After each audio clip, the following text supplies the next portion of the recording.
backseat when they're doing construction.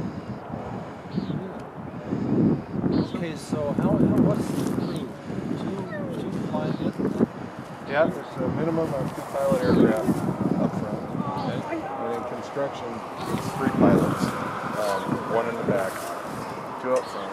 But you can actually fly by wire from that back seat, huh? Well, just the joystick. Okay.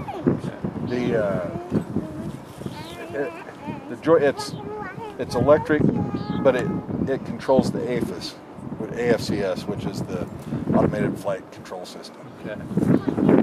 He really only has about 10% authority, so it's for fine-tuned flying. It's just the guy in the front will fly it, get him out to the pit. This guy's doing the fine-tune to pick up. Yeah, they'll hand it off when the guys in front get over where he can see it in the back.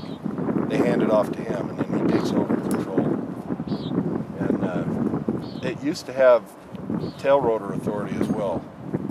And the fly-by-wire cyclic, if you twisted it, it would move the tail. Okay. But they took that out. They just rotate the aircraft. Yeah, they took that part out, and now it's communication between the guy in the back and the front. The guy in the front runs the tail rotor, and the guy in the back tells him what he wants him to do. Yeah, and the guy in the back is running collective and cyclic, moving the aircraft where he wants it, but the guy in the front's actually pointing it, directional. Right. Like if he wants to twist the load. Uh-huh. Because we'll build these big power line towers, the big lattice ones. Right. And that's just angle iron on top of each other. What a sunset. So what percentages do you do, like construction versus fires versus what's the majority of the time spent doing? Mostly firefighting. But we do have, we've got 1 aircraft in Malaysia that logs full time. Oh, okay. And we've got, I think, 1 or 2 in Canada that log full time. But they'll have a Bambi bucket ready to go to a fire, and then they can just hook that on and go, Oh, okay. fight fire. And we travel all over the world with this. We came from Australia. We were down there, and then we get it up. We put it on a boat and ship it. We pull the blades and everything and put it on a boat. And then when we get it here, we get it off the boat, put all the blades back on it, and fly it to where you're going. We had to reconfigure the tank to take the sea snorkel off because Forest Service won't allow saltwater ops to drop salt water. Salt water actually kind of sterilizes the ground, and the grass and stuff won't grow, so it's kind of bad news, Yeah. But it saves the city. Yeah. So how many of these are there? I think we have 18 of them flying, just our company. Then there's HDSI, which is the red and white one down there.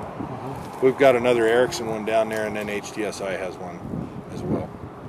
And they have, I believe they have half as many as we do.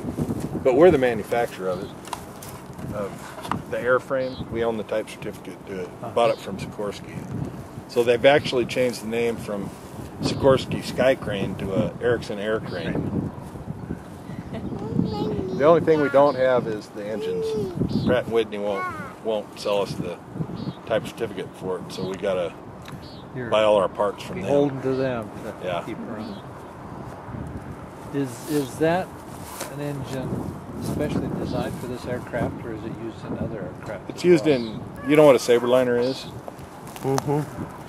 It's the same engine as a Saberliner, with the exception, this is a free turbine, or a turbine engine, a power turbine engine. So it's got, in order to convert thrust into torque, you have to have that free turbine on there.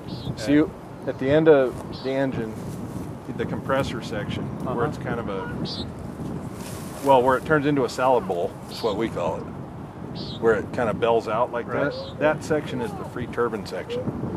And it's not mechanically linked to the engine at all, but it is to the transmission. It's just like a big fan. So the thrust from the engine is converted to torque through that. And that spins at 9,000 RPM going into the transmission. And then it's like a huge torque multiplier because it comes out at oh, what is it? Like 300 RPM or something.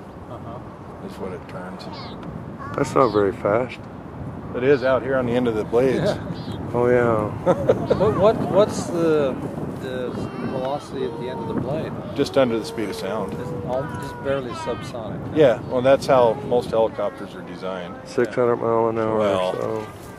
Not quite, because you got to take into account forward airspeed. Yeah. So you can't So go one that side's fast. going Yeah. faster than the other side. Yeah. And if you were going too fast forward and it was spinning too fast this way, then the tips would be coming apart because they'd be breaking the speed of sound. Speaking of which, I read this crazy article about this guy who's trying to break the sound barrier with his body in free fall. I saw that. Or saw it advertised on the news or something. Yeah. This is in Air and Space magazine.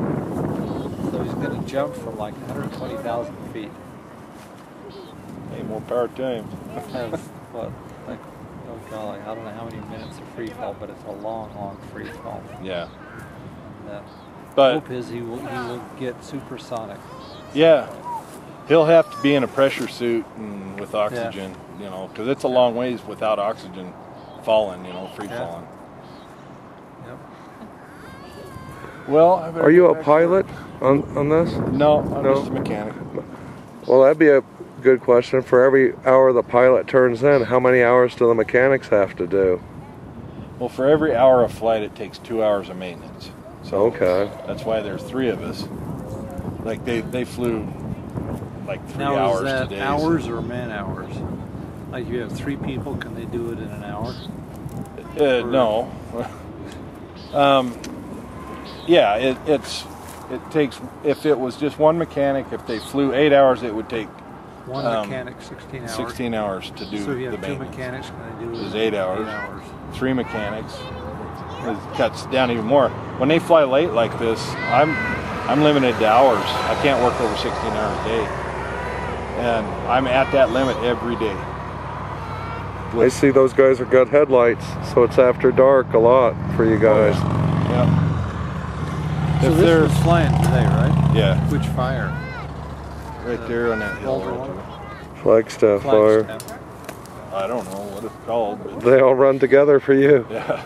When we're done with this one, we'll go to another one. It's Yeah. it's Well, crazy. when we pulled up here a little bit ago, the wind was just right. We could really smell that smoke, but it's gone now. Well, Thanks a lot for your time. Appreciate yeah, it. no worries. You guys take care, man. Okay, you get. All right. Yeah, hopefully everything goes well. Yeah.